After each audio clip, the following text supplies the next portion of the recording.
اعوذ باللہ من الشیطان الرجیم بسم اللہ الرحمن الرحیم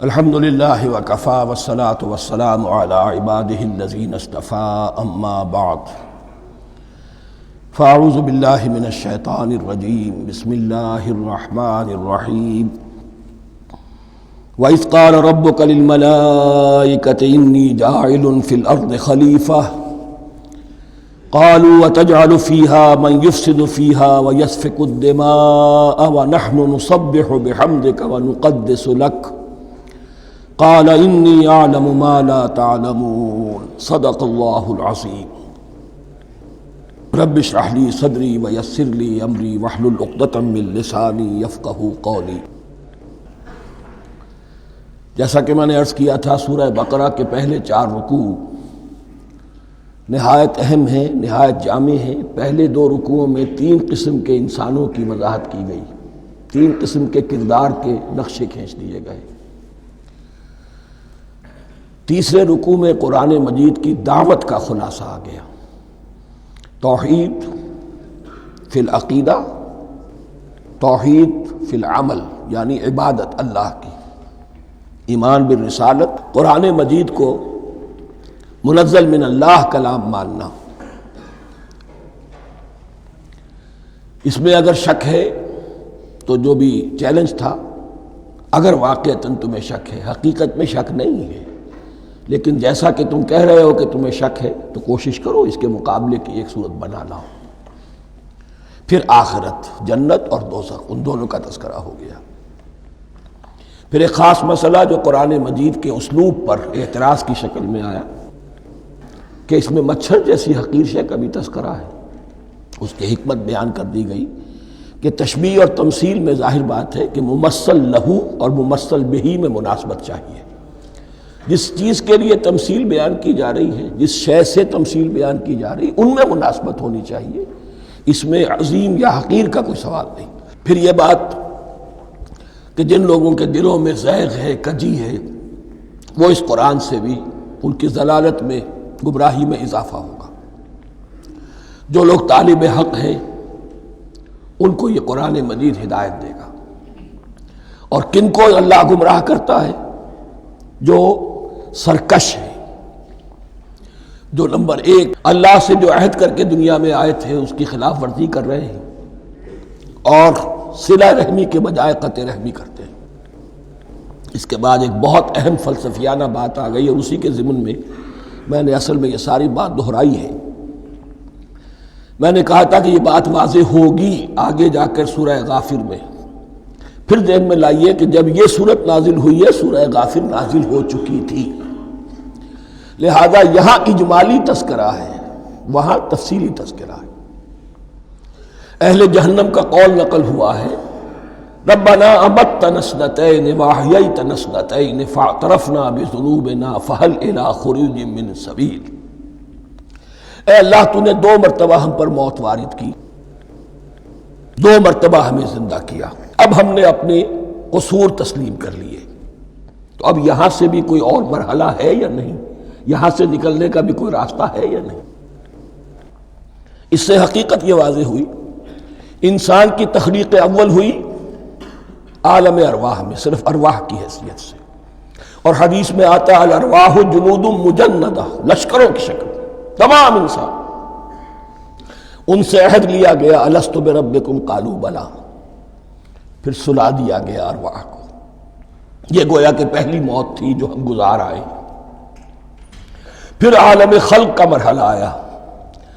عالم خلق میں یہ تناسل کے ذریعے سے رحم مادر میں جب ایک جنین تیار ہوتا ہے تو ایک حدیث ہے حضرت عبداللہ ابن مسعود سے 4 مہینے کا جب جنین ہو جاتا ہے تو اس کے بعد وہ روح لا کر اس میں پھونک دی جاتی ہے. یہ گویا کہ احیاء اولا ہو گیا، پہلی مرتبہ کا زندہ کیا جانا، پہلی موت کی نیند سے جگا دیا گیا. اے تازہ واردان بساط ہوائے دل، اب ہم اس دنیا میں اس جسد کے ساتھ زندہ ہوئے، اب پھر موت آئے گی. جسد یہی چلا جائے گا جہاں سے آیا تھا، روح جہاں سے آئی تھی وہاں واپس جائے گی. ثم یمیتکم ثم یحییکم ثم الیہ ترجعون، پھر تمہیں اللہ کی طرف لوٹا دیا جائے گا. یہ ہے بہت گہرا نقطہ فلسفہ دین کا. اس کے بعد مضمون شروع ہو رہا ہے خلافت کا، جس کا اجمالی جو ہے تذکرہ 3 رکوع کی آخری آیت میں آ گیا. هو الذی خلق لکم ما فی الارض جمیعا، زمین میں جو کچھ ہے اے انسانوں تمہارے لیے پیدا کیا گیا. اسی کے ساتھ جڑتا ہوا مضمون اب خلافت کا آ رہا ہے. وَإِذْ قَالَ رَبُّكَ لِلْمَلَائِكَةِ إِنِّي جَاعِلٌ فِي الْأَرْضِ خَلِيفَةً، اور یاد کرو جب کہ کہا تھا تمہارے رب نے فرشتوں سے میں بنانے والا ہوں زمین میں ایک خلیفہ. اب خلیفہ کی حقیقت کو سمجھیے. خلیفہ کسے کہتے ہیں؟ نائب. عام طور پر لوگوں کو مغالطہ ہوتا ہے کہ خلیفہ جانشین جو ہے وہ تو کسی کے موت کے بعد ہوتا ہے، زندگی میں تو نہیں ہوتا. لیکن یہاں اصل میں ہمارے لیے بہت آسان ہے. انسان کی جو اصل حقیقت ہے اس دنیا میں، اس کو سمجھنے کے لیے یوں سمجھیے کہ ہم آج سے 50 سال پہلے انگریز کے غلام تھے. ہمارا بادشاہ یا ملکہ انگلستان میں تھا یا تھی. دہلی میں وائس رائے ہوتا تھا. وائس رائے کا کام کیا ہے؟ جو حکم آیا ہے ہز میجسٹیز گورنمنٹ کا یا ہر میجسٹیز گورنمنٹ کا جو حکم آیا ہے بلا چون و چرا، بغیر کسی تغیر اور تبدل کے نافذ کرے. ہاں جہاں کوئی حکم وہاں سے نہیں ہے تو یہاں کے حالات میں بہترین اپنی رائے قائم کرے، غور و فکر کرے یہاں کی مصلحتیں کیا ہے. جو چیز بھی امپائر کی مصلحت میں ہو اس کے مطابق فیصلہ کر سکتا ہے. بین ہی یہی رشتہ ہے. اللہ ہے لیکن اللہ نے اپنے آپ کو غیب کے پردے میں چھپا لیا ہے. زمین پر انسان ہے.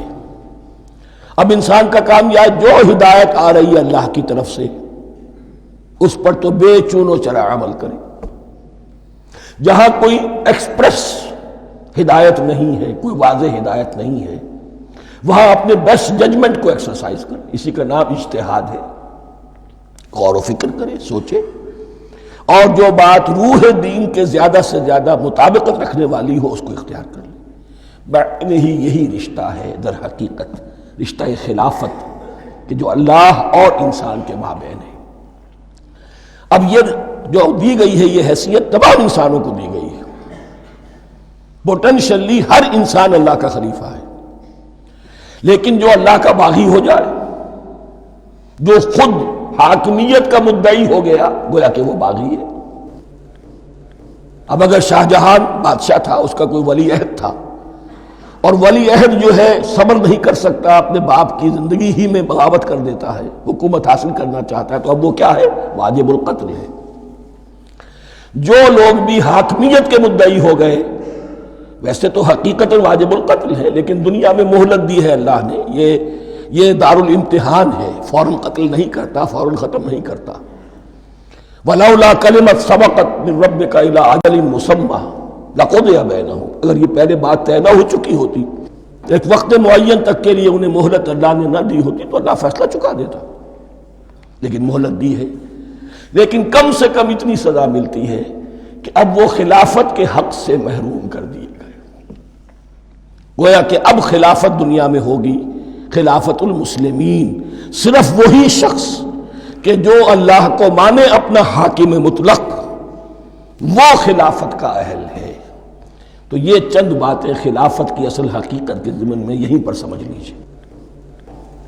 وَإِذْ قَالَ رَبُّكَ لِلْمَلَائِكَةِ إِنِّي جَاعِلٌ فِي الْأَرْضِ خَلِيفَةً قَالُوا وَتَجْعَلُ فِيهَا مَن يُفْسِدُ فِيهَا وَيَسْفِكُ الدِّمَاءَ وَنَحْنُ نُسَبِّحُ بِحَمْدِكَ وَنُقَدِّسُ لَكَ. اور یاد کرو جب کہ تمہارے رب نے کہا تھا فرشتوں سے کہ میں زمین میں خلیفہ بنانے والا ہوں، تو انہوں نے کہا کہ کیا تو بنائے گا اس میں جو فساد مچائے گا اس میں اور خوریزی کرے گا؟ وَنَحْنُ نُسَبِّحُ بِحَمْدِكَ وَنُقَدِّسُ لَكَ، ہم آپ کی تسبیح اور تحمید اور آپ کی تقدیس میں لگے ہوئے ہیں۔ قَالَ إِنِّي أَعْلَمُ مَا لَا تَعْلَمُونَ، فرمایا میں جانتا ہوں جو تم نہیں جانتے۔ اب یہاں سوال پیدا ہوتا ہے کہ فرشتوں کو یہ گمان کیسے ہوا، یا یہ خیال کیسے ہوا؟ دو رائے ہیں اس میں۔ ایک تو یہ کہ انسان کی تخلیق سے پہلے اس دنیا میں جنات تھے، اور انہیں بھی کچھ اللہ نے تھوڑا سا اختیار دیا تھا، اور انہوں نے یہاں فساد مچایا۔ انہی پر قیاس کرتے ہوئے فرشتوں نے سمجھا کہ انسان بھی پھر زمین میں فساد مچائے گا، خوریزی کرے گا۔ ایک دوسری اصولی بات یہ کہی گئی ہے کہ خلافت کا لفظ جب استعمال ہوا تو اس کے معنی ہے کہ کوئی نہ کوئی اختیار بھی ملے گا۔ جنات کے بارے میں خلافت کا لفظ کہیں نہیں آیا، انسان کے بارے میں آ رہا ہے۔ خلیفہ بالکل بے اختیار نہیں ہوتا، جیسا کہ میں نے عرض کیا، جہاں واضح حکم ہے تو اس کی تو تنفیذ، یہاں نہیں ہے وہاں اپنی رائے سے جتنا بھی بہتر سے بہتر سوچ سکتا ہو انسان رائے قائم کرے۔ یہ اختیار جو ہے، ظاہر بات ہے جہاں اختیار ہوگا صحیح استعمال ہونے کا بھی امکان ہے، غلط استعمال ہونے کا بھی امکان ہے۔ اختیار تو بلکہ یہ کہ آپ کا پولیٹیکل سائنس کا تو ایکزیم یہ ہے، authority turns to corrupt and absolute authority corrupts absolutely۔ تو ٹینڈنسی کرپشن کی ہوتی ہے اختیار کے اندر۔ اس بنا پر انہوں نے قیاس کیا کہ اس میں فساد ہوگا، خوریزی ہوگی۔ اللہ تعالیٰ نے فرمایا اپنی حکمتوں سے میں خود واقف ہوں، میں کیوں بنا رہا ہوں یہ میں جانتا ہوں، تم نہیں جانتے۔ وَعَلَّمَ آدَمَ الْأَسْمَاءَ كُلَّهَا، اور اللہ نے سکھا دیے آدم کو تمام کے تمام نام۔ اب اس میں بھی ایک رائے تو یہ ہے، بلکہ اس میں تقریباً اجماع ہے مفسرین کا، کہ اس سے مراد ہے تمام اشیاء کے نام، اور تمام اشیاء کے نام سے مراد ہے ان کی حقیقت کا علم۔ ہیومن نالج جو ہے اگر آپ اس کا تجزیہ کریں گے تو وہ یہی ہے کہ انسان ایک چیز کو پہچانتا ہے، پھر اس کے لیے ایک نام رکھتا ہے یا کوئی ٹرم اس کے لیے قائم کرتا ہے۔ اس نام یا ٹرم اور اس کے حوالے سے، اصطلاح کے حوالے سے بہت سے حقائق کو اپنے ذہن کے اندر محفوظ کرتا ہے۔ تو گویا کہ ان علمہ آدم الاسماء کلہا، تمام نام سکھا دیے کل مادی کائنات کے اندر جو کچھ وجود میں آنے والا تھا، ان سب کی حقیقت سے پوٹینشلی حضرت آدم کو آگاہ کر دیا۔ یہ پوٹینشل علم ہے، ہیومن نالج، جو ایکوائرڈ نالج ہے، جو انسان کو سم اور بسم اور اپنے اس دماغ کے کمپیوٹر کے ذریعے سے حاصل ہوتا ہے۔ ایک ہے ریویلڈ نالج جو اللہ وحی کے ذریعے سے بھیجتا ہے، ایک ہے ایکوائرڈ نالج، انسان خود علم حاصل کرتا ہے۔ اس نے آنکھوں سے دیکھا، کان سے سنا، نتیجہ نکالا، اور اس کمپیوٹر نے اس کو پروسیس کیا، اس نتیجے کو کہیں میموری کے اندر سٹور کر لیا۔ یہ کمپیوٹر ہے بہت بڑا۔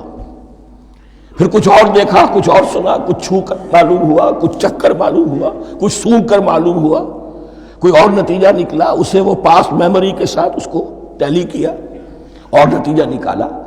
اس طرح رفتہ رفتہ ان السمع والبصر والفؤاد کل اولئک کان عنہ مسئولا، یہ ایکوائرڈ نالج تین چیزوں سے انسان کو حاصل ہو رہا ہے، سماعت، بصارت اور یہ عقل، جو فائدہ اخذ کرتی ہے، جو اس کو پروسیس کرتی ہے، اس تمام جو سینس ڈیٹا اس کو مہیا ہوتا ہے سینس آرگنز کے ذریعے سے۔ یہ علم ہے جو پوٹینشلی حضرت آدم کو دے دیا گیا۔ اس کی ایکسفولیشن ہو رہی ہے، اب درجہ بدرجہ وہ علم پھیل رہا ہے، بڑھ رہا ہے، اور بڑھتے بڑھتے کہاں تک پہنچے گا ہم کچھ نہیں کہہ سکتے۔ کہاں سے کہاں پہنچ گیا انسان۔ اس نصف صدی کے اندر علم انسانی میں جو ایکسپلوژن ہوا ہے، میں اور آپ اس کا تصور تک نہیں کر سکتے۔ اکثر بڑے بڑے جو سائنسدان ہیں انہیں تصور نہیں ہے، اس لیے کہ ایک شخص اپنی لائن فزکس کے بارے میں جانتا ہے کیا کچھ ہو گیا، یا فزکس کی بھی کسی شاخ کے بارے میں جانتا ہے، باقی دوسری جو لائن ہے اسے کچھ پتہ نہیں۔ اسپیشلائزیشن کا دور ہے، لہذا جو ایکسپلوژن کہا جائے، دھماکہ ہوا ہے علم کا، اس کا کوئی اندازہ نہیں ہے ہمارے۔ اور کس تیزی کے ساتھ وہ چیز آگے بڑھ رہی ہے، کس تیزی کے ساتھ ایک چیز آج جو ایجاد ہوئی چند دنوں کے اندر اندر اس کے بعد اس کا نیا کوئی ورشن آ جاتا ہے اور یہ چیز جو ہے آبسولیٹ ہو جاتی ہے۔ کمیونیکیشن کے اندر جو انقلاب عظیم برپا ہوا ہے، تو آپ یہ سمجھیے کہ اقبال نے جو شعر کبھی کہا تھا کہ عروج آدم خاکی سے انجم سہمے جاتے ہیں کہ یہ ٹوٹا ہوا تارا مہ کامل نہ بن جائے۔ اور یہ مہ کامل بنے گا کب؟ جب دجال کی شکل اختیار کرے گا۔ دجال کون ہوگا؟ جو ان تمام قواعد طبیعہ کے اوپر قابو پا لے گا، جب چاہے گا جہاں چاہے گا بارش برسائے گا، رزق کے تمام خزانے اپنے ہاتھ میں لے لے گا، جو اس کے اوپر ایمان لائے گا اسی کو ملے گا، کسی اور کو نہیں ملے گا، اس کی آواز پوری دنیا میں سنائی دے گی، وہ چند دنوں کے اندر پوری دنیا کا چکر لگا لے گا۔ یہ ساری چیزیں جو حدیث میں دجال کے بارے میں آئی ہیں وہ اسی علم آدم ایکوائرڈ نالج کے اس حد کو پہنچ جانا کہ وہ ٹوٹل مسٹریز نیچر کی جو ہے وہ اس پر منکشف ہو جائے اور ان قواعد طبیعہ کو وہ ہارنس کر لے، قابو میں لے آئے اور انہیں استعمال کرے۔ کبھی جب ہمارے کسی بہت 200-300ویں کوئی پیڑھی میں کوئی ہمارے جد امجد ہوں گے جنہوں نے کوئی چٹان دیکھی کہ گری، پتھر پر پتھر ٹکرایا تو آگ اس میں سے شعلہ نکلا، اس کا یہ مشاہدہ کافی ہو گیا آگ پیدا کرنے کے لیے۔ پتھروں کو ٹکراؤ آگ پیدا کر لو۔ یہ اس دور کی سب سے بڑی ایجاد تھی، آگ، انرجی۔ اب وہ انرجی کہاں سے کہاں پہنچی؟ وہ آگ نے بھاپ کی شکل اختیار کی، پھر ہم نے بجلی ایجاد کی، اور کب کیا ہے ایٹمک انرجی ہے اور نہ معلوم کیا کیا ہے، واللہ اعلم۔ ان تمام چیزوں کا تعلق ہے خلافت ارضی کے ساتھ، لہذا فرشتوں کو جو بتایا گیا وہ یہ ہے کہ آدم کو علم بھی دیا جا رہا ہے، صرف اختیار ہی نہیں دیا جا رہا، علم دیا جا رہا ہے۔ وَعَلَّمَ آدَمَ الْأَسْمَاءَ كُلَّهَا ثُمَّ عَرَضَهُمْ عَلَى الْمَلَائِكَةِ، پھر ان تمام اشیاء کو پیش کیا فرشتوں کے سامنے۔ فَقَالَ أَنبِئُونِي بِأَسْمَاءِ هَؤُلَاءِ، اور فرمایا کہ مجھے بتاؤ ان چیزوں کے نام، ان کنتم صادقین، اگر تم سچے ہو۔ قالوا سبحانک لا علم لنا الا ما علمتنا، انہوں نے کہا پروردگار تو پاک ہے ہر نقص سے، ہر عیب سے، ہر ضعف سے، ہر احتیاج سے، مبرہ ہے، منزہ ہے، اعلیٰ ہے، ارفع ہے۔ لا علم لنا الا ما علمتنا، ہمیں کوئی علم حاصل نہیں سوائے اس کے جو تو نے ہمیں سکھا دیا ہے۔ اس کی تعبیر یہی بہتر معلوم ہوتی ہے کہ ملائکہ کی حیثیت در حقیقت اس کائناتی جو حکومت ہے اللہ کی، آفاقی حکومت،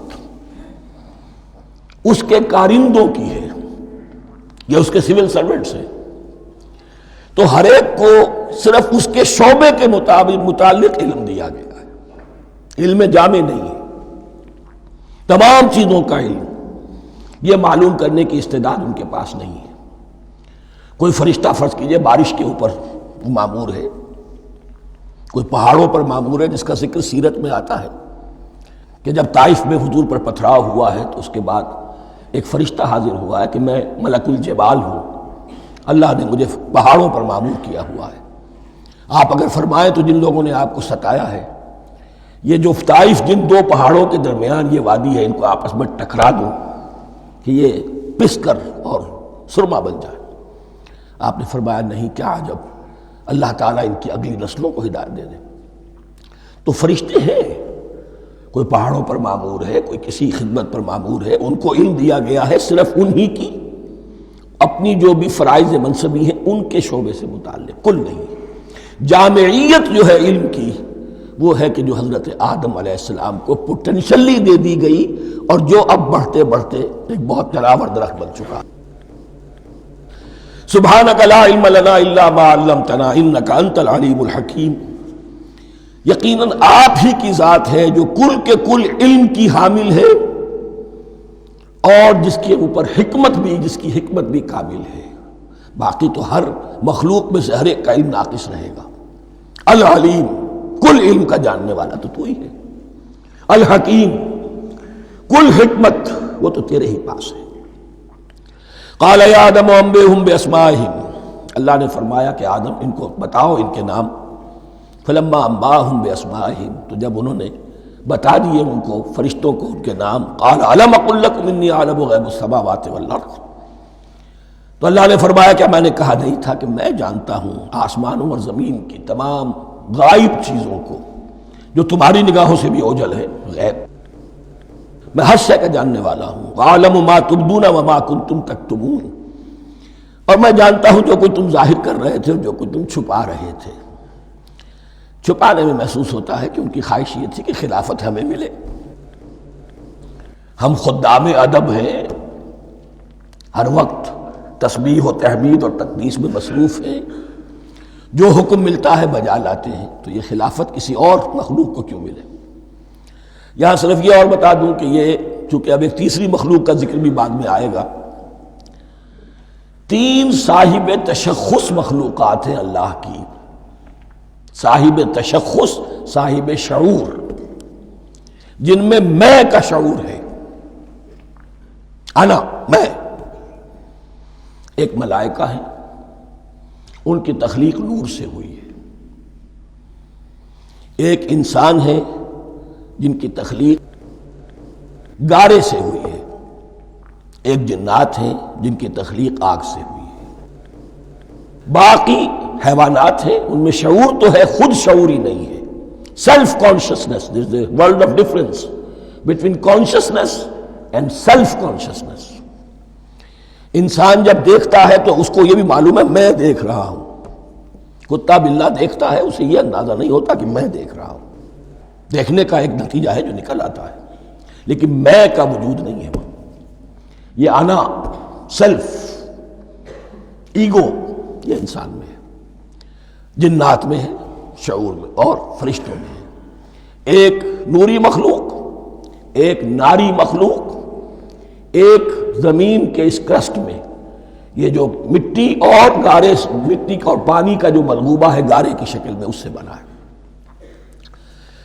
قال یا آدم انبئهم باسمائهم فلما انباهم باسمائهم قال الم اقل لكم انی اعلم غیب السماوات والارض واعلم ما تبدون وما كنتم تكتمون واذ قلنا للملائکة اسجدوا لآدم فسجدوا الا ابلیس. اور یاد کرو جب کہ ہم نے کہا فرشتوں سے سجدہ کرو سب کے سب آدم کو، جھک جاؤ آدم کے سامنے. فسجدوا، ان سب نے سجدہ کیا، الا ابلیس، سوائے ابلیس کے. پہلی بات تو یہ سمجھیے کہ تمام ملائکہ کے سجدے کی ضرورت کیا تھی. کیا یہ صرف تعظیماً تھا؟ اور تعظیماً اگر تھا تو کیا آدم خاکی کی تعظیم تھی یا کسی اور شے کی تعظیم تھی؟ مکی صورتوں میں یہ بات 2 جگہ واضح کی گئی ہے. فَإِذَا سَوَّيْتُهُ وَنَفَخْتُ فِيهِ مِن رُوحِي فَقَعُوا لَهُ سَاجِدِينَ. جب میں اس آدم کی تخلیق مکمل کر لوں اور اس میں اپنی روح میں سے پھونک دوں تب گر پڑنا اس کے سامنے سجدے میں. تعظیم اگر ہے تو آدم خاکی کی نہیں ہے، اس کے اندر جو ڈیوائن ایلیمنٹ ہے، جو ڈیوائن سپارک ہے، جو روح ربانی ہے، میری روح، اس کی ہے. اور نمبر 2، اس کی حکمت کیا ہے، علت کیا ہے، غرض و غایت کیا ہے؟ جیسا کہ میں نے عرض کیا، اس کائنات کی اس حکومت کے کارندے تو وہ ہیں. خلیفہ بنایا جا رہا انسان کو، جب تک یہ ساری سول سروس اس کے تابع نہ ہو خلافت کیسے کرے گا؟ دیکھیے میں جانا چاہتا ہوں، چوری کرنے کے لیے جانا چاہتا ہوں، راستے میں کتنے فیکٹرز ہوں گے، کتنے فزیکل فینومینا ہوں گے. میں چلنا چاہتا ہوں، میں زمین کو دھکیلتا ہوں، زمین مجھے دھکیلتی ہے. زمین مجھے نہ دھکیلے تو میں کیسے چلوں گا؟ یہ پوری کائنات جو ہے، یہ جب ہم کو ارادہ کرتے ہیں اور کوئی فیل کرتے ہیں تو اس فیل کے پورے ہونے میں، اس کے ظہور میں نہ معلوم کون کون سے ایلیمنٹس ہیں، کون کون سی فورسز آف دی نیچر ہیں جو ہمارے ساتھ موافقت کرتی ہے تو ہم وہ کام کر سکتے ہیں. اور ان سب پر فرشتے مامور ہیں، ہر ایک کی اپنی ڈومین ہے.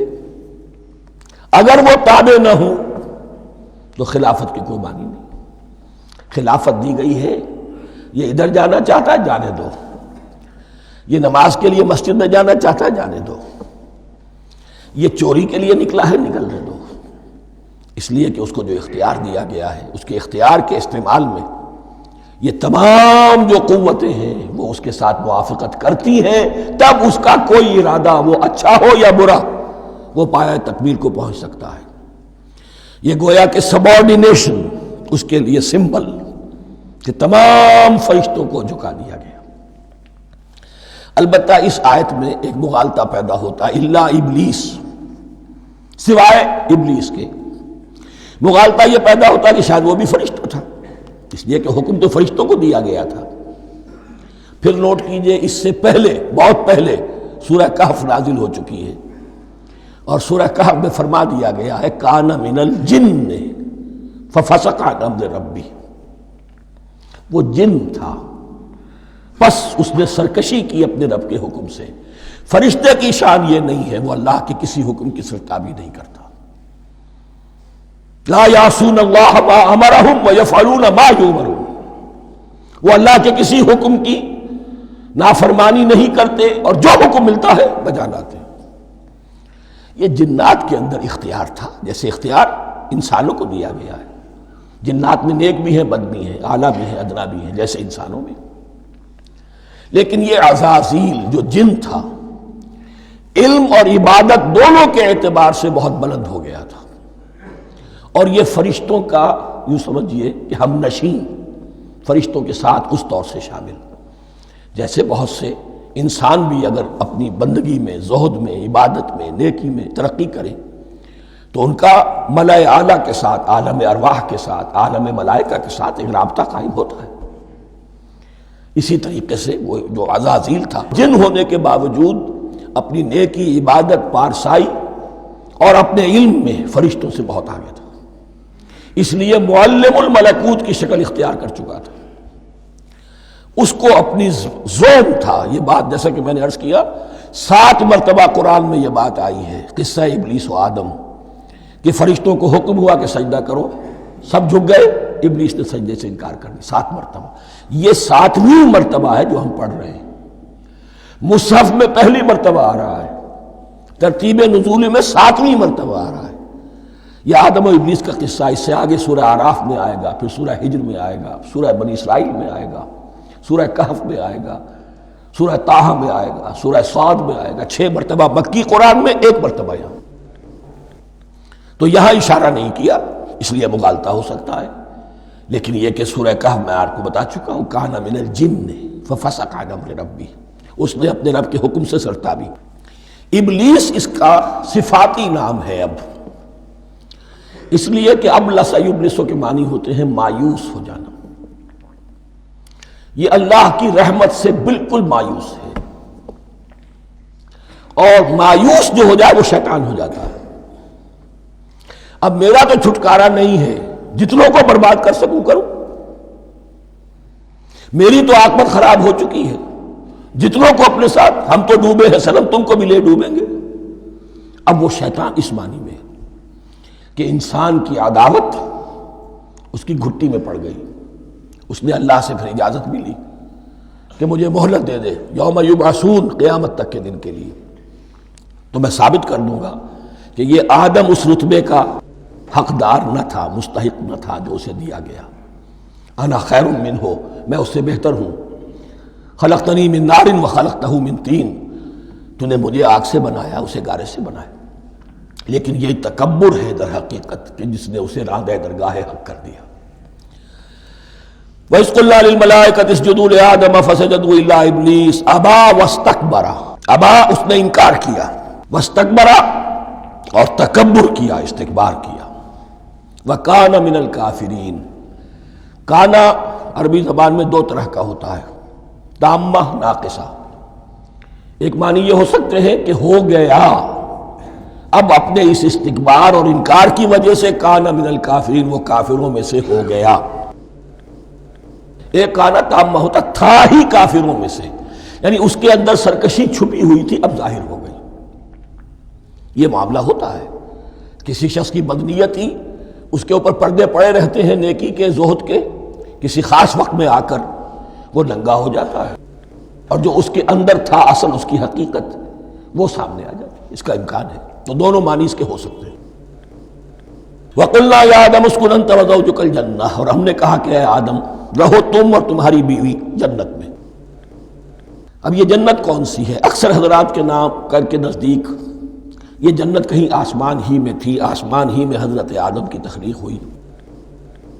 البتہ یہ سب مانتے ہیں کہ ایک وہ جنت الفردوس جو ہے جس میں جانے کے بعد پھر واپس نکلنے کا کوئی امکان نہیں، یہ وہ جنت نہیں ہے جس میں کہ آخرت میں لوگوں کو جا کر داخل ہونا ہے، اس میں داخل ہونے والے کے نکلنے کا کوئی امکان نہیں۔ ایک رائے یہ بھی ہے، میرا رجحان اس رائے کی طرف ہے، تخلیق آدم اسی زمین پر ہوئی ہے۔ وہ جن مراحل سے گزری ہے تخلیق وہ ایک علیحدہ مسئلہ ہے۔ بائیولوجی اور وحی دونوں اس پر متفق ہیں کہ مٹی سے، کرسٹ آف دی ارتھ سے انسان بنا ہے، اس پر اتفاق ہے، قرآن کا بھی اور بائیولوجی کا بھی، جدید علم الحیوانات کا بھی، علم الحیات کا۔ سٹیجز کیا ہیں اس میں اختلاف ہو سکتا ہے، اس کو چھوڑ دیجئے، وہ اس وقت کا بحث نہیں۔ یہی کسی اونچے مقام پر کوئی سرسبز و شاداب علاقہ تھا جہاں حضرت آدم کو رکھا گیا، جہاں ہر طرح کے میوے تھے، ہر شے، لا تظمأ فیہا ولا تضحیٰ، نہ اس میں بھوک لگے گی، نہ دھوپ تمہیں ستائے گی، ہر طرح کی چیز تمہیں فراہم ہے۔ وہاں رکھے گئے ہیں صرف ایک ڈیمانسٹریشن کے لیے کہ انہیں نظر آ جائے کہ شیطان میرا دشمن ہے، وہ مجھے ورغلائے گا، طرح طرح سے میرے اندر وسوسہ اندازی کرے گا، میرے اور میری اولاد کے، صرف ایک ڈیمانسٹریشن۔ اس کی مثال یوں سمجھیے کہ سلیکشن تو ہو گیا، سی ایس پی گریڈ میں کوئی شخص آ گیا ہے، لیکن اب وہ سول سروس اکیڈمی میں رکھا جا رہا ہے۔ تو یہ کوئی اکیڈمی ہو سکتا ہے اسی زمین پر ہو، صرف بتانا یہ تھا کہ تمہیں معلوم ہو جائے کہ یہ شیطان تمہارا دشمن ہے۔ اس لیے کہ اس میں جو ایک لفظ حبوط کا آ رہا ہے، وہ حبوط صرف ایک ہی معنی میں نہیں ہوتا، دوسری معنی میں بھی ہے۔ اللہ عالم، یہ چیزیں پھر متشابہات میں رہیں گی، اس لیے ان کے بارے میں کوئی ایک رائے دوسری رائے، اس کے لیے ذہن سے، عقل سے بات کر کے ایک یا دوسری رائے اختیار کر سکتے ہیں۔ وَقُلْنَا يَا آدَمُ اسْكُنْ أَنْتَ وَزَوْجُكَ الْجَنَّةَ، اور ہم نے کہا کہ رہو اے آدم تم بھی اور تمہاری بیوی بھی باغ میں، اس باغ میں، الجنہ اس باغ میں، گویا کہ اشارہ کیا جا رہا۔ وَكُلَا مِنْهَا رَغَدًا حَيْثُ شِئْتُمْ، اور کھاؤ اس میں سے با فراغت جہاں سے چاہو، ہر طرح کا پھل ہے کھاؤ۔ وَلَا تَقْرَبَا هَٰذِهِ الشَّجَرَةَ، یہاں پہ اس درخت کا نام نہیں دیا گیا، اشارہ اس درخت کے قریب مت جانا۔ فَتَكُونَا مِنَ الظَّالِمِينَ، تو تم ظالموں میں سے ہو جاؤ گے، تم حد سے گزرنے والوں میں سے ہو جاؤ گے۔ اب اس کی بھی حکمت سمجھیے کہ چونکہ ڈیمانسٹریشن کرانی ہے کہ تمہیں کسی چیز سے، ہزار چیزیں مباح ہیں دنیا میں، چند چیزیں پینے کی حرام ہیں، اب تم اگر ان ہزار مباح چیزوں کو چھوڑ کر حرام چیز کو پیتے ہو تو یہ تمہارا اختیار ہوا، جبکہ اللہ تعالیٰ نے مباحات کا دائرہ بہت وسیع رکھا ہے۔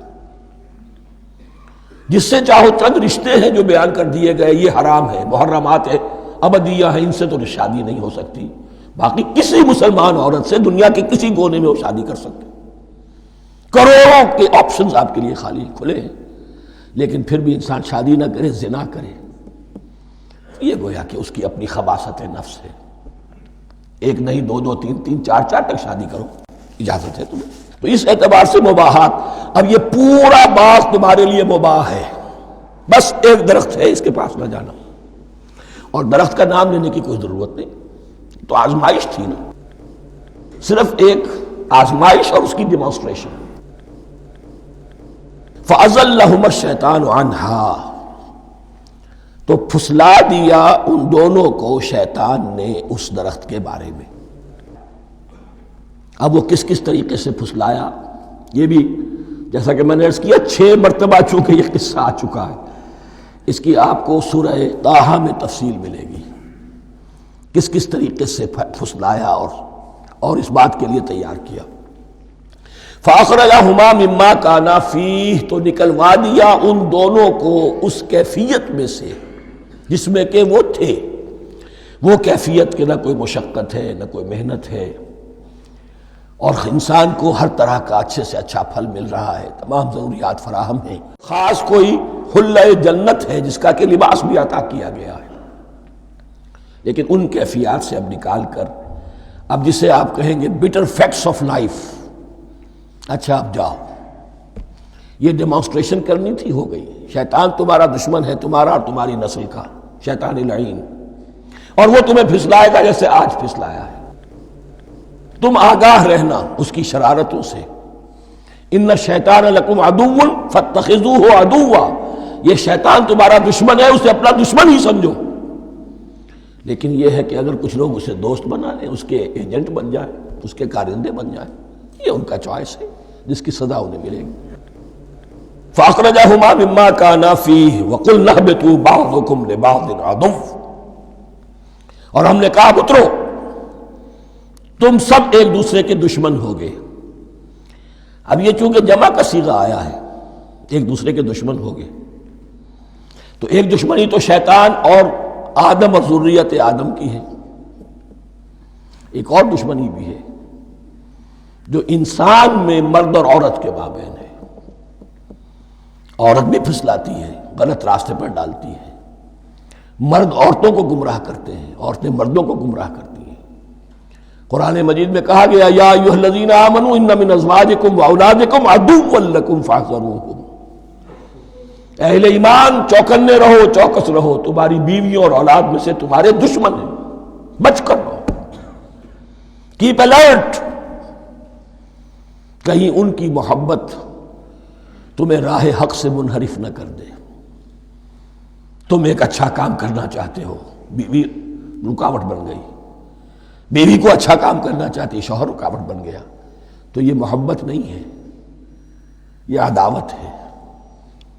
اس حوالے سے بعضکم لبعض عدو وَلَكُمْ فِي الْأَرْضِ مُسْتَقَرٌّ وَمَتَاعٌ إِلَىٰ حِينٍ، اور تمہارے لیے اب زمین میں مستقر ہے، جائے قیام ہے اور متاع ہے، ضرورت کی چیزیں ہیں ہم نے فراہم کر دی ہیں، إِلَىٰ حِينٍ، لیکن ایک وقت معین تک کے لیے، یہ ابدی نہیں ہے، ایک وقت آئے گا یہ بساط ہم لپیٹ دیں گے۔ یوم نطوی السماء کطی السجل للکتب، جس دن کہ ہم تمام فضاؤں کو اور تمام خلاؤں کو، تمام آسمانوں کو اس طرح لپیٹ لیں گے جیسے کتابوں کا تمار لپیٹ لیا جاتا ہے۔ ایک وقت آئے گا، یہ تخلیق الی اجل مسمى ہے، الی حین ہے۔ فتلقى آدم من ربہ کلمات فتاب علیہ، تو سیکھ لیے، حاصل کر لیے آدم نے اپنے رب سے کچھ کلمات، تو اللہ نے ان کی توبہ قبول کر لی۔ اب اس کی وضاحت سورہ اعراف میں ہے، یہ تو چونکہ پس منظر میں وہ 2/3 قرآن موجود ہے، اس کی وضاحت کیا ہے کہ حضرت آدم میں سخت پشیمانی پیدا ہوئی ہے، میں نے کیا کیا، مجھ سے خطا سرزد ہو گئی، اللہ کے حکم کی میں نے خلاف ورزی کی، لیکن ان کے پاس الفاظ نہیں تھے کن الفاظ میں اللہ سے استغفار کریں، کن الفاظ میں اللہ سے معافی چاہیں۔ اللہ کی رحمت یہ ہوئی کہ اللہ نے الفاظ انہیں خود تلقین فرما دی۔ یہ اللہ کی شان رحیمی ہے۔ اصل شے جو ہے وہ انسان کے اندر گناہ پر ندامت کا پیدا ہو جانا ہے، یہ اصل توبہ ہے۔ علامہ اقبال نے جو بڑی اپنی آغاز عنفوان شباب میں جو اشعار کہے تھے، ان میں سے ایک شعر کو سن کر پھڑک اٹھے تھے اس وقت کے اساتذہ بھی۔ موتی سمجھ کے شان کریمی نے چن لیے، قطرے جو تھے میرے عرق انفعال کے، انفعال کہتے ہیں شرمندگی کو، شرمندگی سے میری پیشانی پر جو پسینے کے قطرے نمودار ہو گئے، میرے پروردگار کو وہ اتنے عزیز ہوئے، اس نے انہیں موتی کی طرح چن لیا۔ موتی سمجھ کے شان کریمی نے چن لیے، قطرے جو تھے میرے عرق انفعال کے، تو فتلقى آدم من ربہ کلمات، ان پر پچھتاوا ہوا، ندامت ہوئی، اللہ نے انہیں الفاظ، وہ الفاظ کیا تھے وہ سورہ اعراف میں ہیں، ربنا ظلمنا انفسنا وان لم تغفر لنا وترحمنا لنکونن من الخاسرین، اے اللہ ہم نے اپنی جانوں پر ظلم کیا ہے، اور اگر تو نے ہمیں بخش نہ دیا اور رحم نہ فرمایا تو ہم تو خسارہ والوں میں ہو جائیں گے، تباہ ہو جائیں گے، برباد ہو جائیں گے۔ یہی پر فوری تقابل موجود ہے۔ غلطی ابلیس سے بھی ہوئی، حکم سے سرتابی ہوئی، لیکن اس پر ندامت نہیں ہوئی، تکبر کی بنا پر اور اکڑ گیا، انا خیر منہ۔ غلطی آدم سے بھی ہوئی، نافرمانی ہوئی لیکن اس پر پشیمان ہوئے اور توبہ کی. وہ شیطنت ہے، یہ آدمیت ہے، ورنہ کوئی انسان گناہ سے اور معصیت سے مبرہ نہیں ہے. حضور کی ایک حدیث ہے، کل بنی آدم کلکم خطاؤون، کل بنی آدم خطاؤون وخیر الخطائین التوابون. آدم کے تمام اولاد، تمام انسان خطا کار ہیں، ان خطا کاروں میں بہتر وہ ہیں، اچھے وہ ہیں جو توبہ کرتے ہیں. تو یہاں حضرت آدم سے غلطی ہوئی، انہوں نے توبہ کی، پشیمانی ہوئی، ندامت ہوئی، اس نے کی اور اس پر جم گیا، اصرار کیا. فتلقى آدم من ربه کلمات فتاب علیہ انہ هو التواب الرحیم. یقیناً وہی تو ہے بہت توبہ کو قبول فرمانے والا اور بہت رحم فرمانے والا. یہ نوٹ کیجئے گا، توبہ کا لفظ دونوں طرف سے آتا ہے. بندہ بھی تواب، وخیر الخطائین التوابون، تواب بندے بھی ہو گئے، تواب اللہ بھی ہے. اس کی اصل حقیقت کیا ہے؟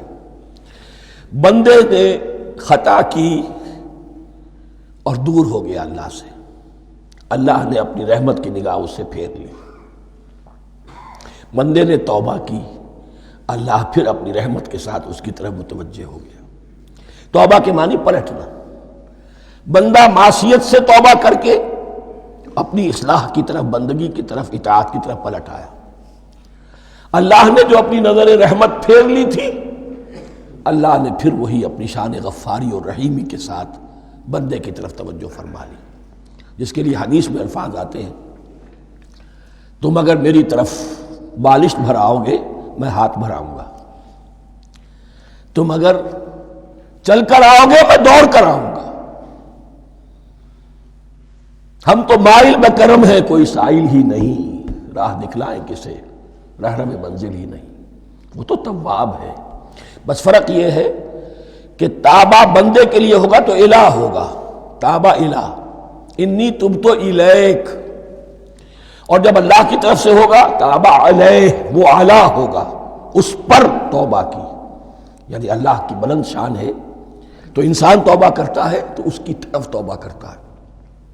اللہ کی شان کیا ہے؟ وہ توبہ کرتا ہے تو بندے پر اعلیٰ. فتاب علیہ انہ هو التواب الرحیم.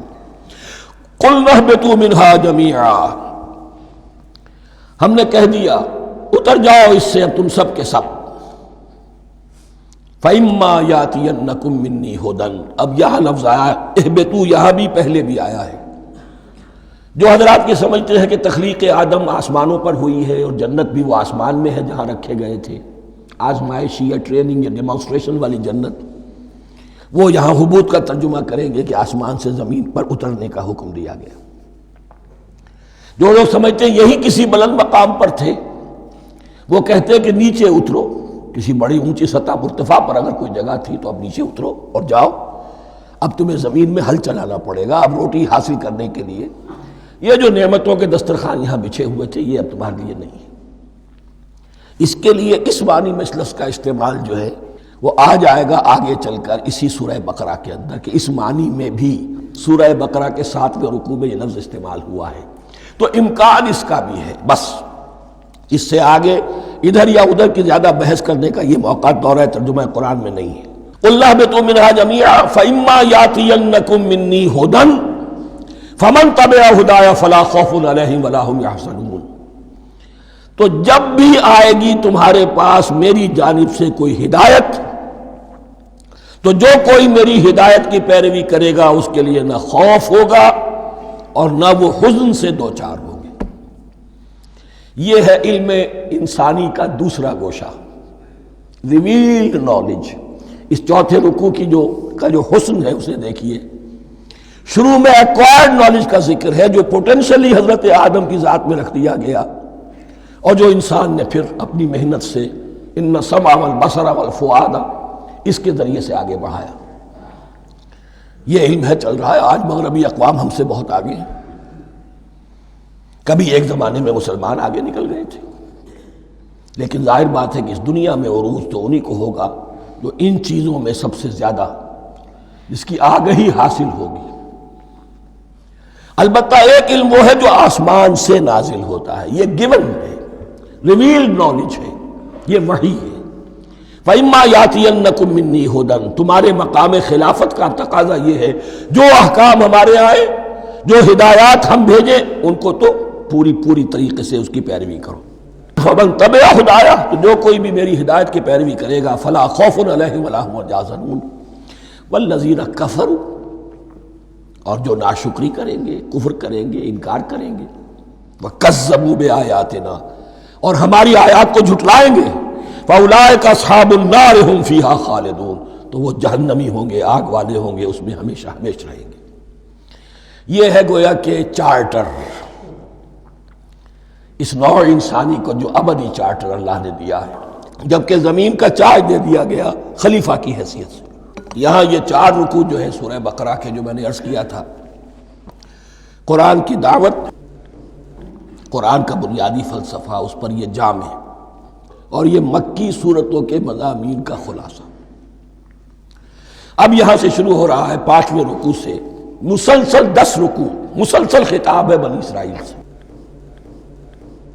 البتہ ان میں ایک تقسیم ہے، پہلے رکوع میں دعوت ہے۔ دعوت جب ہوتی ہے تو آمادہ کرنا، تشویق، ترغیب، دلجوئی، نرمی، یہ دعوت کے اجزائے لا ینفک ہیں، اس کے بغیر دعوت مؤثر نہیں ہوتی۔ لہذا ان 7 آیات میں یہ یوں سمجھیے کہ ان 10 رکوعوں کے لیے یہ بمنزلہ فاتحہ ہے، جیسے سورہ فاتحہ 7 آیتوں کی، ایسے ہی اس دعوت سابقہ امت مسلمہ کو دعوت دی جا رہی ہے، تو کس طرح دی جا رہی ہے؟ یہ کون تھے؟ یہ بھی مسلمان ہی تو تھے نا، کافر تو ہو گئے حضور کا انکار کر کے، ورنہ وہ موسیٰ کے ماننے والے، شریعت ان کے پاس، بڑے بڑے علماء ان میں، علم کا چرچا ان میں، سب کچھ تھا، ان کو دعوت دی جا رہی ہے۔ لیکن میں اس لیے آپ کو چاہتا ہوں، اس کو توجہ دلا رہا ہوں، آج اگر مسلمانوں میں جو غافل ہو گئے، اپنی حقیقت کو بھول گئے، اپنے فرض منصبی سے غافل ہو گئے، دنیا کے اور قوموں کی طرح کی ایک قوم بن کر رہ گئے، اگر کوئی ایک داعی گروہ کھڑا ہو، کوئی جماعت، کوئی فرد، اور اس سے جماعت بنے، تو ظاہر بات ہے سب سے پہلے اسے اسی امت کو دعوت دینی ہوگی، اس لیے کہ دنیا تو اسلام کو پہچانے گی اس امت کے حوالے سے۔ فزیشن ہیل تھائی سیلف، پہلے یہ تو ٹھیک ہو، یہ کہیں پر صحیح اسلام کا نمونہ پیش کرے تو دنیا کو دعوت دے سکو گے، آؤ دیکھو یہ ہے اسلام۔ اس لیے ان کو جو دعوت دینے کا اسلوب ہونا چاہیے وہ عکس ہوگا اس اسلوب کا جو ان 7 آیات میں ہمارے سامنے آ رہا ہے۔ یا بنی اسرائیل اذکروا نعمتی التی انعمت علیکم، اے بنی اسرائیل، اسرائیل کو سمجھ لیجئے یہ مرکب لفظ ہے، اسر، اسی سے اسیر بنا ہے، اسیر جو کسی کا قیدی ہوتا ہے، ایل عبرانی میں اللہ کے لیے ہے، اور اسرائیل کا ترجمہ ہے عبداللہ، اللہ کا غلام، اللہ کے ساتھ بندھا ہوا، اس کی اطاعت کے قلاتے کے اندر۔ تو یہ اسرائیل یہ لقب ہے حضرت یعقوب علیہ السلام کا، ان کے 12 بیٹے تھے، 12 بیٹوں سے جو نسل چلی وہ بنی اسرائیل ہے، انہی میں حضرت موسیٰ کی بعثت ہوئی اور تورات انہیں دی گئی، پھر یہ ایک بہت بڑی امت بنے۔ ان پر 4 ادوار آ چکے تھے قرآن مجید کے نزول کے وقت، 2 مرتبہ اللہ کی رحمت کی بارشیں ہوئیں، انہیں عروج نصیب ہوا، 2 مرتبہ ان کو دنیا پرستی، شہوت پرستی، اللہ کے احکام کو پس و پیش ڈال دینے کی سزا میں عذاب کے کوڑے ان پر برسے۔ اس کا ذکر آئے گا سورہ بنی اسرائیل کے پہلے رکوع میں۔ اس وقت جب کہ قرآن نازل ہو رہا ہے، اس وقت وہ اپنے اس زوال کے دور میں تھے۔ حال یہ تھا کہ حضور صلی اللہ علیہ وسلم کی بعثت سے پہلے ہی 2nd ٹیمپل بھی شہید کیا جا چکا تھا، گرایا جا چکا تھا۔ حضرت سلیمان نے جو بنایا تھا ہیکل سلیمانی، جس کو یہ 1st ٹیمپل کہتے ہیں، اسے نیبوکدنضر نے گرا دیا تھا حضرت مسیح سے بھی کئی سو سال پہلے۔ لیکن اس کے بعد پھر یہ رومنز نے سن 70 عیسوی میں حضور کی ولادت سے 500 برس پہلے ان کا یہ یروشلم تباہ و برباد ہوا، اس میں لوگوں کو قتل کیا گیا، قتل عام ہوا، اور سیکنڈ ٹیمپل جو ہے وہ بھی گرا دیا گیا، جو اب تک گرا پڑا ہوا ہے۔ صرف ایک ویلنگ وال ہے جس کے پاس جا کر یہودی جو ہے ماتم کر لیتے ہیں، روتے ہیں، اور اب وہ بنانے پر تلے ہوئے ہیں اپنا تھرڈ ٹیمپل، اس کے نقشے بن چکے ہیں، بلو پرنٹ بن چکے ہیں۔ لیکن بہرحال جس وقت قرآن نازل ہو رہا تھا یہ بہت ہی پستی میں تھے۔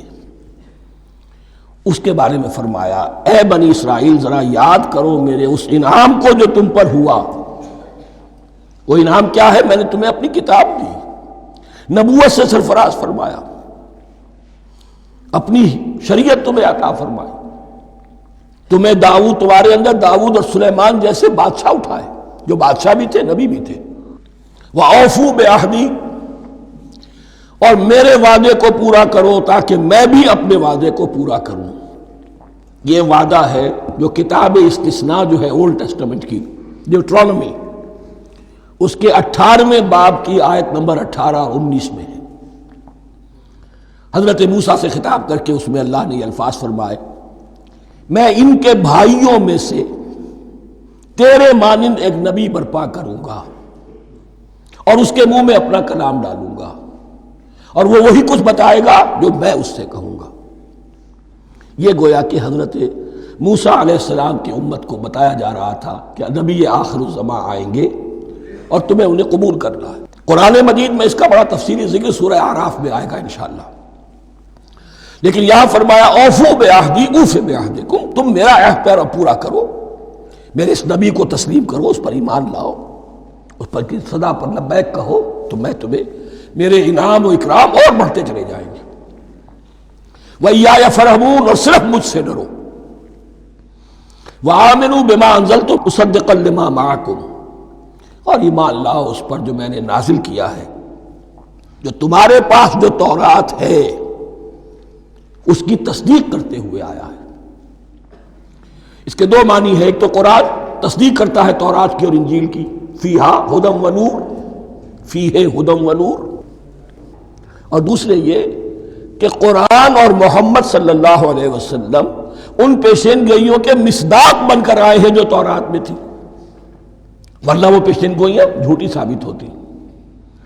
ان کے مصداق کون ہے؟ قرآن اور محمد صلی اللہ علیہ وسلم۔ یہ دونوں معنی اس کے ہیں۔ وَآمِنُوا بِمَا أَنزَلْتُ مُصَدِّقًا لِمَا مَعَكُمْ وَلَا تَكُونُوا أَوَّلَ كَافِرٍ بِهِ، اور دیکھو تم ہی سب سے پہلے ان کا کفر کرنے والے نہ بن جاؤ۔ تمہیں تو سب کچھ معلوم تھا، تم تو منتظر تھے، تم تو آخری نبی کے انتظار میں تھے اور ان کے حوالے سے دعائیں کیا کرتے تھے کہ اللہ اس نبی آخر الزمان کے واسطے سے ہماری مدد فرما اور کافروں کے مقابلے میں ہمیں فتح عطا فرما۔ یہ آئے گا آگے چل کر اسی سورہ بقرہ کے اندر۔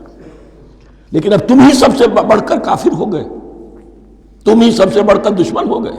وَلَا تَكُونُوا أَوَّلَ كَافِرٍ بِهِ وَلَا تَشْتَرُوا بِآيَاتِي ثَمَنًا قَلِيلًا، اور دیکھو میری ان آیات کے عوض حقیر سی قیمت قبول نہ کرو۔ یہ آیات الہیہ ہیں، ان کو رد کر رہے ہو، کس لیے؟ ہماری مسندیں، ہماری حیثیت، ہماری چودراہٹیں، کہیں ان پر کوئی آنچ نہ آ جائے۔ حقیر سی چیزیں، یہ صرف اس دنیا کا سامان ہے، اس کے سوا کچھ نہیں۔ وَلَا تَشْتَرُوا بِآيَاتِي ثَمَنًا قَلِيلًا وَإِيَّايَ فَاتَّقُونِ، اور صرف مجھ سے تقوی اختیار کرو، میرا تقوی اختیار کرو۔ وَلَا تَلْبِسُوا الْحَقَّ بِالْبَاطِلِ وَتَكْتُمُوا الْحَقَّ وَأَنْتُمْ تَعْلَمُونَ، اور نہ گڈمڈ کرو حق کے ساتھ باطل کو، اور مت چھپاؤ حق کو، ذرا حالے کہ تم جانتے ہو۔ یہ بات اچھی طرح نوٹ کر لیجیے، جانتے بوجھتے کرنا، ایک ہے مغالطے میں کرنا، وہ ضلالت ہے، گمراہی ہے۔ ایک جان بوجھ کر کرنا، حق کو پہچان کر اسے رد کرنا، یہ پھر اللہ تعالیٰ کے غضب کو دعوت دینا ہے، wrath of اللہ، اس کے غضب کو دعوت دینا ہے کہ حق کو پہچان کر اس کی نفی کی جائے۔ وَأَنْتُمْ تَعْلَمُونَ، علماء یہود قرآن مجید میں آگے چل کر آئے گا، ایسے پہچانتے تھے محمد کو اور قرآن کو جیسے اپنے بیٹوں کو، یعرفونہ کما یعرفون ابناہم، ایسے پہچانتے جیسے اپنے بیٹوں۔ وَأَقِیمُوا الصَّلَاةَ وَآتُوا الزَّکَاةَ، دیکھو نماز قائم کرو، زکوٰۃ ادا کرو، وَارْکَعُوا مَعَ الرَّاکِعِینَ، اور جھکنے والوں کے ساتھ جھکو۔ یہ اول تو رکوع کو انہوں نے اپنے ہاں سے خارج کر دیا تھا، ثانیاً باجماعت نماز ان کے ہاں ختم ہو گئی تھی۔ وَارْکَعُوا مَعَ الرَّاکِعِینَ، جماعت باجماعت نماز کی طرف اشارہ ہے۔ أَتَأْمُرُونَ النَّاسَ بِالْبِرِّ وَتَنْسَوْنَ أَنفُسَكُمْ، کیا تم لوگوں کو نیکی کا حکم دیتے ہو، تقویٰ کی، پارسائی کی تعلیم دیتے ہو؟ میں کہہ رہا ہوں نا کہ اصل میں مخاطب کون ہے؟ علماء یہود۔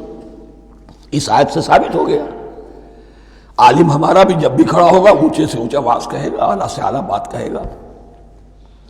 اکثر و بیشتر کا حال یہ ہے کہ ان کا اپنا کردار دیکھیے تو کوئی مناسبت ہی نہیں اس سے کہ جو وہ بات کہہ رہا ہے، جو لوگوں کو دعوت دے رہا ہے اس پر خود عمل نہیں۔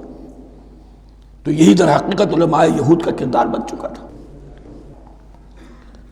أَتَأْمُرُونَ النَّاسَ بِالْبِرِّ وَتَنْسَوْنَ أَنفُسَكُمْ، کیا تم لوگوں کو نیکی کا حکم دیتے ہو اور خود اپنے آپ کو بھول جاتے ہو؟ وَأَنْتُمْ تَتْلُونَ الْكِتَابَ، اور یہ سب کچھ تم کر رہے ہو اس حال میں کہ کتاب پڑھتے بھی ہو، تورات پڑھتے ہو، صاحب تورات ہو۔ ہمارے بھی بہت سے علماء کا، علماء سو جنہیں ہم کہتے ہیں، حال یہ ہو چکا ہے، خود بدلتے نہیں قرآن کو بدل دیتے ہیں، ہوئے کس درجہ فقیہان حرم بے توفیق۔ جو صورتحال ہے صرف قرآن کا متن بچا ہوا ہے، اس کے مفہوم میں، اس کی تفسیر میں، اس کے ترجمے میں تو تحریفیں موجود ہیں، بڑی بڑی تحریفیں موجود ہیں، متن بچا ہوا ہے، وہ اس لیے کہ اللہ تعالیٰ نے اس کی حفاظت کا ذمہ لیا ہے۔ وَاسْتَعِینُوا بِالصَّبْرِ وَالصَّلَاةِ، اور مدد حاصل کرو دو چیزوں سے، صبر اور نماز۔ یہ صبر کا لفظ یہاں پر بہت قیمتی ہے، بہت بامانی ہے۔ علماء سو کیوں وجود میں آتے ہیں؟ جب وہ دنیا کے کتے بن جائیں گے تو دین کو بدنام کرنے والے ہوں گے۔ بظاہر دینی مناسب ہیں لیکن اصل میں ان کے پردے میں دنیا داری کی جا رہی ہے، صبر نہیں۔ بس صبر کے ساتھ اور نماز کے ساتھ، اس لیے کہ آپ صحیح راستے پر آئیں گے۔ اگر کوئی عالم دین لوگوں پر تنقید کرے گا، لولا ینہاہم الربانیون والاحبار، کیوں نہیں روکتے ان کے علماء اور ان کے اولیاء اور صوفیاء ان کو حرام کھانے سے اور جھوٹ بولنے سے؟ اگر کوئی شخص روکے گا اس کو پھر نذرانے تو نہیں ملیں گے، اس کی خدمتیں تو نہیں ہوگی۔ اگر تو دنیا میں صبر اختیار کرنا ہے تب تو آپ حق بات کہہ سکتے ہیں، اور اگر دنیاوی ایمبیشنز ہیں تو پھر آپ کو کہیں نہ کہیں کمپرومائز کرنا پڑے گا۔ وَاسْتَعِینُوا بِالصَّبْرِ وَالصَّلَاةِ، صبر اور نماز۔ وَإِنَّهَا لَكَبِیرَةٌ، اور یقیناً یہ بہت بھاری شے ہے، بہت بھاری شے ہے۔ عام طور پر خیال یہ ہے کہ انہا کی ضمیر صرف صلاۃ کی طرف جاتی ہے، نماز بہت بھاری ہے۔ ایک رائے یہ ہے کہ نہیں، یہ پورے طرز عمل کی طرف جا رہی ہے۔ یہ طرز عمل کہ خود صبر کرو، اس دنیا میں صبر کرو، دنیا اور دنیا کے متعلقات میں کم سے کم پر قانے ہو جاؤ، اور حق کا بول بالا کرنے کے لیے میدان میں آ جاؤ، یہ طرز عمل۔ اور اس میں پھر نماز، الصلاۃ عماد الدین۔ وَإِنَّهَا لَكَبِیرَةٌ إِلَّا عَلَى الْخَاشِعِینَ، یہ یقیناً بہت بھاری چیز ہے، یہ روش، یہ رویہ بھی بہت بھاری اور نماز بھی بہت بھاری ہے، سوائے ان خشوع رکھنے والوں کے، ڈرنے والوں کے، جن کے دل جھک گئے ہیں اللہ کے سامنے۔ الذین یظنون انہم ملاقو ربہم، جنہیں یہ یقین ہے کہ انہیں اپنے رب سے ملاقات کرنی ہے، جیسا کہ میں نے شروع میں توجہ دلائی تھی، وبالآخرۃ ہم یوقنون، یہ ایمان بالآخرت ہے جو انسان کو سیدھا رکھتا ہے عمل کے میدان میں۔ الذین یظنون انہم ملاقو ربہم وانہم الیہ راجعون، اور جنہیں یہ یقین ہے کہ بالآخر اسی کی طرف ہمیں لوٹنا ہے۔ بارک اللہ لی ولکم فی القرآن العظیم ونفعنی وإیاکم بالآیات والذکر الحکیم۔